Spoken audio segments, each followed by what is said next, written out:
In the vastness of space, where stars twinkled like the dreams of ancient gods, the sleek silhouette of a spacecraft cut through the silent void. The vessel, known as the Starborn, was an alien marvel belonging to the Regalian Empire, a civilization of advanced beings who ruled their galaxy with both wisdom and might. On board, Queen Seraphil, ruler of Regalia, found herself in a situation that defied the very laws of her sophisticated world. Queen Seraphil paced the length of her luxurious quarters, her thoughts a whirlwind of distress and confusion. Her mission had been straightforward, a diplomatic journey to solidify an alliance with a neighboring star system. However, fate had spun its cruel web, and her ship had been ambushed by pirates from the Outer Rim. Now she was a prisoner in her own vessel, the control commandeered by ruthless brigands. Her regal appearance was a stark contrast to the cold metal confines of the Starborn.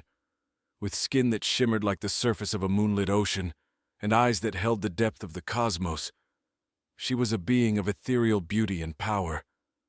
Her long flowing hair, which usually glowed with the light of her people's twin suns, now hung limply around her face, its luster dimmed by her captivity.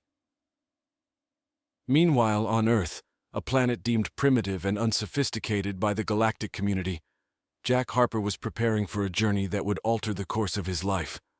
An experienced astronaut for NASA, Jack was part of a classified mission to investigate an unidentified object that had entered the solar system. Clad in his spacesuit, he felt both excitement and trepidation as he boarded the shuttle that would take him to the unknown. The Starborn, in a desperate attempt to escape the clutches of the pirates, had accidentally activated an experimental drive. This drive was untested and, as it turned out, faulty. In a brilliant flash of light, the ship was hurled across galaxies and ended up orbiting Earth, damaged and barely functional. The pirates, unprepared for such a twist, fled in their smaller crafts, leaving Seraphil alone and stranded. Jack's shuttle approached the alien ship with caution. As he docked and entered the Starborn, he was struck by the advanced technology that surrounded him.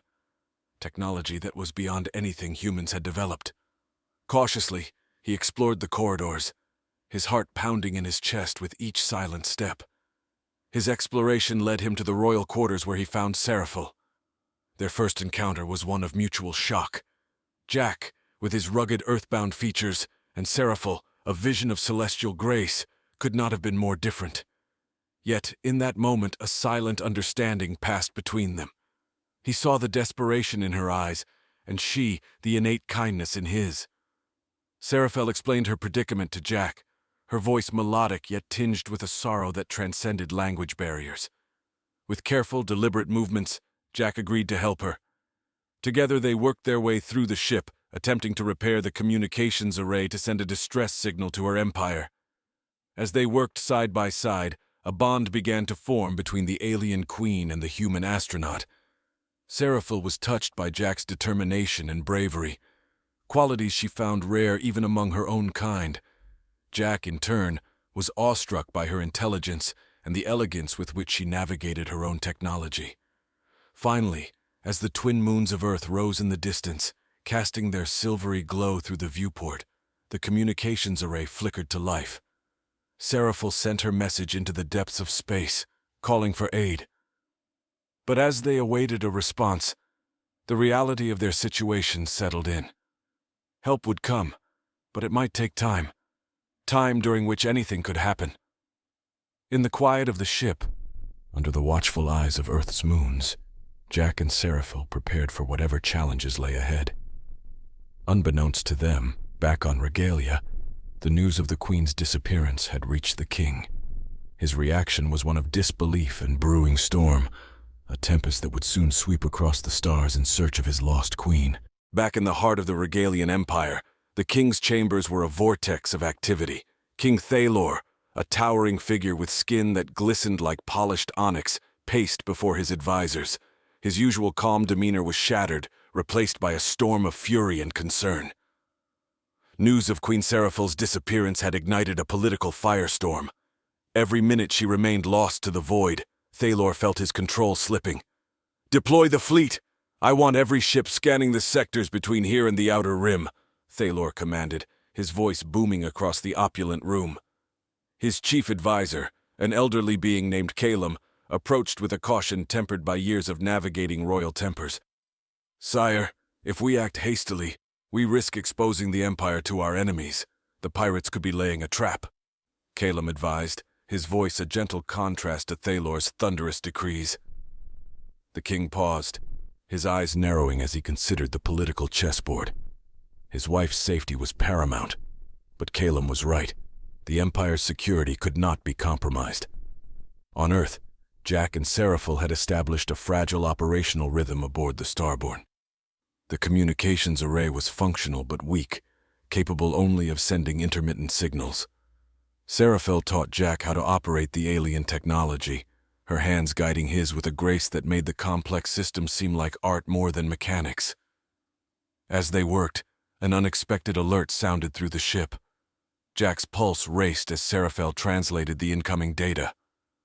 "A ship is approaching, but it's not Regalian," she explained, her voice laced with worry. The silhouette of a small craft appeared on the scanner, its origins unknown, its intent unclear.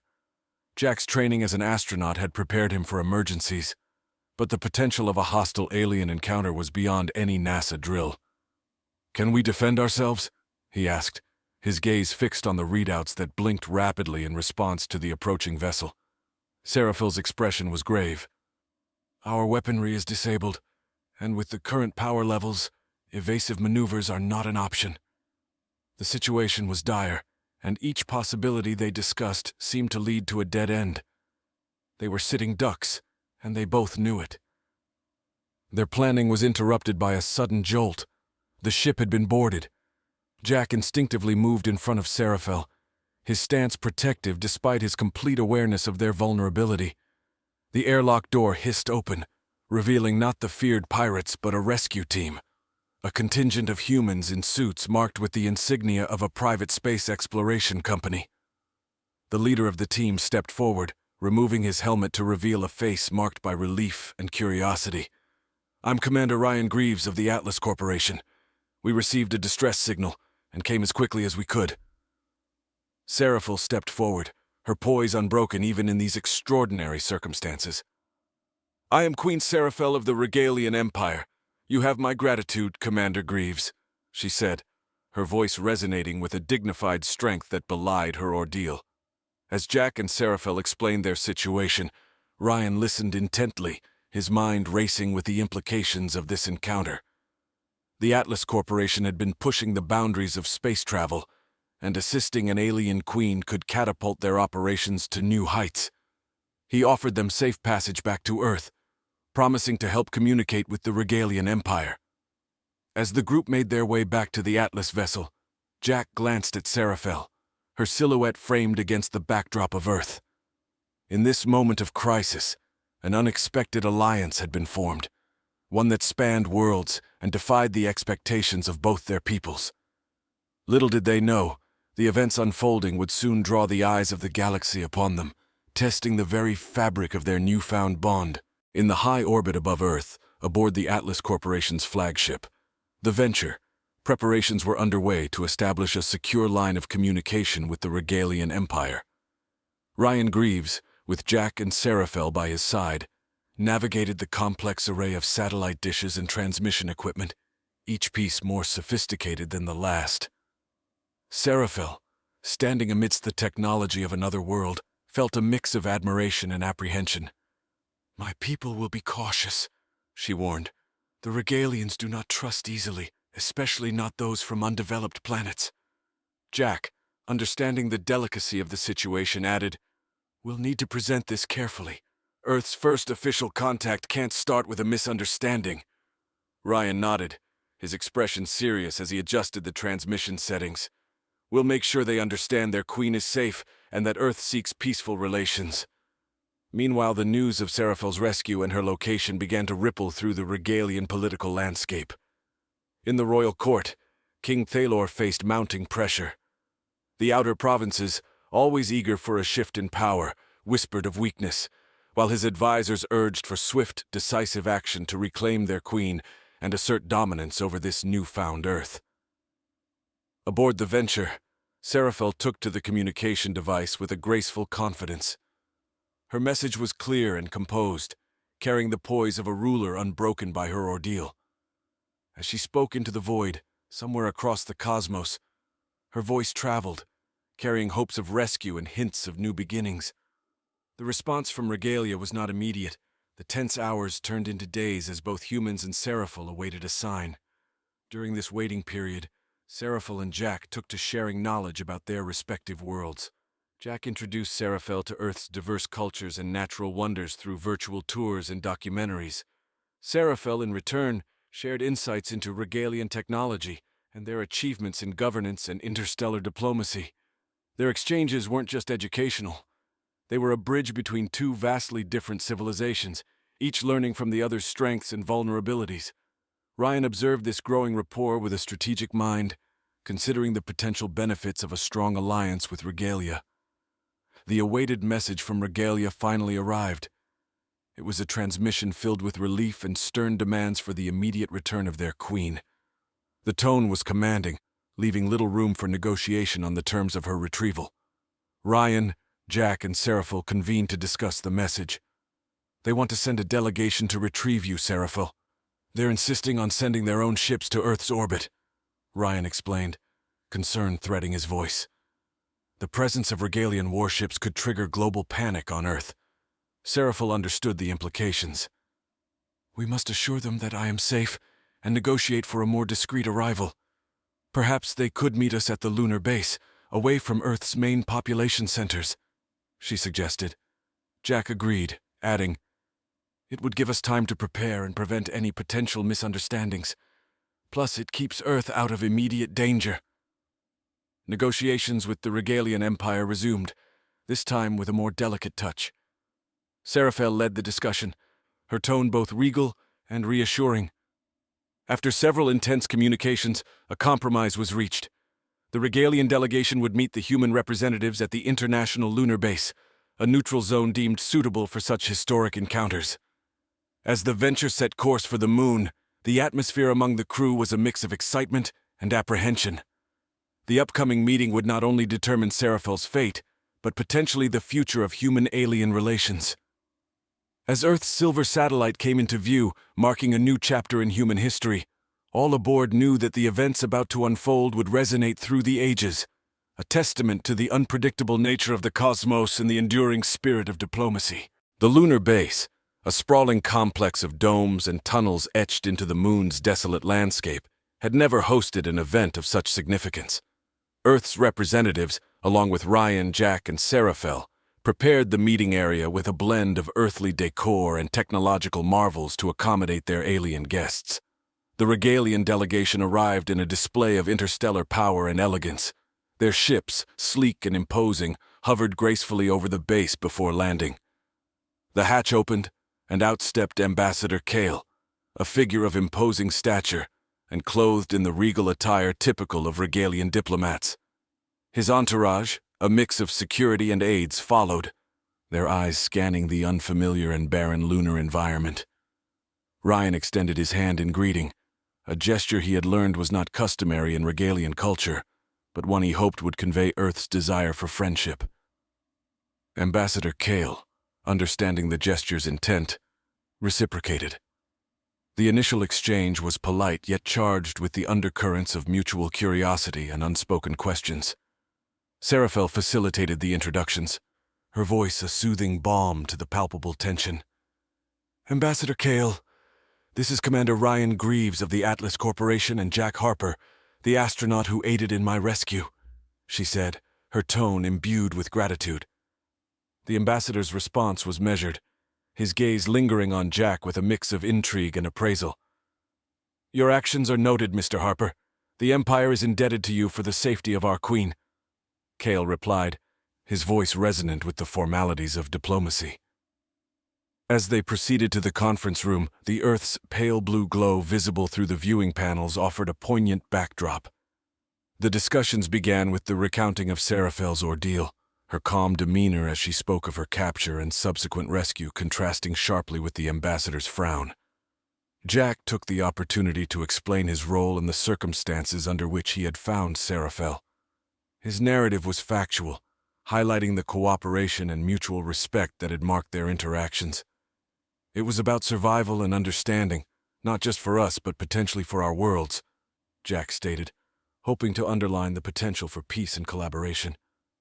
Ambassador Kale listened intently, occasionally nodding or interjecting with questions that were sharp and probing. His strategy was clear: to assess not only the truth of the past events, but also the implications of this new relationship between Earth and Regalia. The talks shifted to future engagements. Seraphel, with her profound understanding of both her people and her new human allies, suggested a framework for gradual introduction and knowledge exchange between Regalia and Earth. Such an alliance could benefit from shared technologies and cultural exchanges, strengthening both our civilizations, she proposed. Ambassador Kale weighed her words carefully, his eyes reflecting the stars visible through the dome. "Your experiences, Queen Seraphil, seem to have broadened your perspective remarkably," he observed. The implication was clear. Was this change in perspective beneficial, or a potential risk to Regalian interests? The negotiations were meticulous and lengthy. Every term was scrutinized, every gesture analyzed for deeper meaning. As the Earth rotated beneath them, casting alternating light and shadow over the moon's surface, a preliminary agreement was drafted. This document outlined initial steps towards a formal relationship, including joint scientific endeavors and cultural exchanges. The agreement was a testament to the potential of unity and the power of unexpected encounters. As both parties signed, there was a sense of accomplishment mixed with caution, a recognition of the journey ahead, filled with as many challenges as opportunities. As the Regalians prepared to depart, with promises of swift communication and future meetings, Jack and Ryan watched the alien ships ascend. The silent expanse of space seemed less vast, less mysterious, but no less daunting. This meeting had changed the course of human history, and its echoes would be felt across galaxies. The moon, a silent witness to this historic encounter, reflected not just the sun's light but also the potential of new horizons in the endless night. As the Regalian ships departed from the lunar surface, a profound sense of anticipation settled over the participants left in the base. Ambassador Kale's parting words, a mixture of formal gratitude and cautious optimism, lingered in the air, echoing off the stark lunar architecture. The agreement signed was not just a document, but a testament to the power of diplomacy and the potential for a shared future. Back on Earth, news of the successful talks spread rapidly. Media outlets across the globe broadcast images of the historic handshake between Ryan and Ambassador Kale, with Earth's blue globe hanging in the background, a symbol of humanity's entry into the broader cosmic community. The public reaction was a mix of awe and apprehension, curiosity about the universe suddenly widened by tangible contact. In the privacy of the Venture's command room, Ryan and Jack debriefed with their team. The implications of their agreements were vast, requiring careful strategic planning. "We've just opened a door," Ryan mused, his gaze fixed on a screen showing a replay of the ships ascending. "Now we need to ensure we're ready for what comes through it." Jack, whose life had been irrevocably altered by his unexpected venture into interstellar diplomacy, felt a personal stake in the upcoming exchanges. "We need to prepare our people, not just technologically but culturally. Understanding Regalia's society will be crucial," he pointed out, already considering the framework for an educational program. Meanwhile on Regalia, Seraphel's return was met with a spectacle of celebration and solemnity. Her journey had ignited a mix of emotions within the Empire: relief at her safety, pride in her dignity throughout the ordeal, and unease about the new ties with humanity. As she re-entered the royal palace, the cheers of her people resonated with a fervor that spoke of more than mere loyalty. They were sounds filled with the fervor of a civilization at the cusp of monumental change. King Thalor, who had experienced his own whirlwind of fear and resolve, greeted his queen with a complex mixture of relief and residual anxiety. Their private reunion was a collision of personal and political, a discourse on their future as leaders and as linchpins in the potentially fragile relationship with Earth. "We must tread carefully, my love," Thalor advised, his voice low as they stood together overlooking the capital from their palace's high tower. The humans are like fledglings in the cosmos, eager but unaware of the complexities of galactic etiquette. Seraphel, her resolve strengthened by her experiences, nodded. Yet, they have shown great potential and courage, she countered, her thoughts on Jack's bravery and Ryan's vision. We may indeed guide them, but we must also be open to learning from their freshness of perspective. The subsequent weeks were filled with preparations. On Earth, Jack took the lead in forming a multinational coalition to coordinate efforts for the cultural and technological exchange. Educational programs were launched, focusing on space diplomacy and alien cultural studies, aiming to lay a groundwork of understanding and respect. On Regalia, Seraphil instituted a new advisory board consisting of scholars, military strategists, and diplomats to oversee the integration of Earth into their interstellar policies. This board was tasked with ensuring that the alliance would be beneficial, maintaining the Empire's integrity while fostering a robust partnership. Simultaneously, the Atlas Corporation, under Ryan's guidance, began developing a series of communications satellites designed to facilitate a more stable connection between Earth and Regalia. The project was ambitious, aiming to create a real-time communication link capable of supporting everything from diplomatic negotiations to academic exchanges. As Earth and Regalia moved towards a deeper understanding and mutual respect, the cosmos watched and waited. Other civilizations, previously hidden or indifferent, started to take notice of humanity's bold steps. The fabric of galactic relations was subtly rewoven, each thread representing potential alliances, conflicts, and stories yet untold. The universe, ever expansive and mysterious, held its breath as it watched Earth, a small blue dot, become a significant player on the cosmic stage. In the deep silence of space, the threads of Earth and Regalia's burgeoning alliance wove into the broader tapestry of galactic interaction. The universe, vast and teeming with civilizations, observed the new kinship with a spectrum of responses. Some were wary, others curious, but all were undeniably attentive to the evolving dynamics. On Earth, the establishment of the International Space Cultural Exchange Program, ISCEP, marked a historic step forward. The program was designed to facilitate a deep exchange of knowledge and culture between Earth and Regalia. Jack Harper, now widely regarded as a pioneer of interspecies relations, was appointed as one of the lead coordinators. His first-hand experience with Seraphil and the Regalian ways lent him a unique perspective that proved invaluable in navigating the complexities of interstellar diplomacy. Simultaneously, Regalia's newly formed advisory board convened for its inaugural session, with Queen Seraphel presiding. The board's discussions were intense and visionary, focusing on long-term strategies for engaging with Earth and managing the perception of this alliance within their own borders. Seraphel, with her deep understanding of both her people and her new allies, guided the conversations with a steady hand. Her experiences on Earth had transformed her into not just a monarch, but a bridge between worlds. As the first group of Regalian diplomats and scholars prepared to visit Earth, humanity readied itself to host these alien visitors. Major cities around the globe were equipped with welcome centers, and public campaigns promoted a message of peace and collaboration. On the day the Regalians arrived, millions of people watched live as their sleek silver ship touched down, symbolizing not just an arrival, but a new era.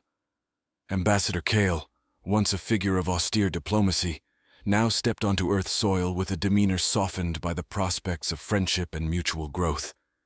Beside him, human diplomats, led by Jack, extended greetings.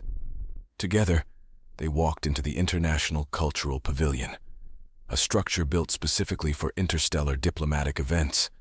Its architecture, a blend of Earth and Regalian styles. The cultural exchange was rich and multidimensional. Regalian art, music, and technology were showcased, with interactive exhibits that allowed human visitors to experience Regalian virtual realities and holographic histories. In return, Earth offered a kaleidoscope of its own diverse cultures, from Chinese opera to Brazilian carnivals, all under the watchful eyes of a united human media. In the corridors of power, Ryan Greaves and other leaders discussed joint ventures in technology and space exploration. the establishment of a mixed human-Regalian research facility on Mars was announced, a project aimed at developing new energy sources and life support systems for extended space habitation. As months turned to years, the alliance proved beneficial on multiple fronts. Trade routes were established, allowing for the exchange of Earth's natural resources for Regalian technologies. Educational exchanges flourished, with students and scholars moving between worlds, enriching their knowledge and broadening their perspectives. However, the broader galaxy also took note. Other civilizations, previously distant, began to approach Earth, each with their own agendas and interests. The galaxy was no longer a place of distant stars and unattainable mysteries. It had become a neighborhood, complex and vibrant with the activities of diverse beings. In this new era, Earth stood not as a lone wanderer, but as a member of a vast and intricate cosmic community. The challenges were many, but so were the opportunities. And beneath it all, the bonds formed between Jack Harper and Queen Seraphil, between Earth and Regalia, served as a testament to the power of understanding and the boundless potential of unity in the cosmos. Thus, as the stars continued to wheel in the deep sky, the echoes of unity reached far and wide, signaling the dawn of a new chapter in the story of humanity, a chapter filled with shared adventures, challenges, and above all, hope.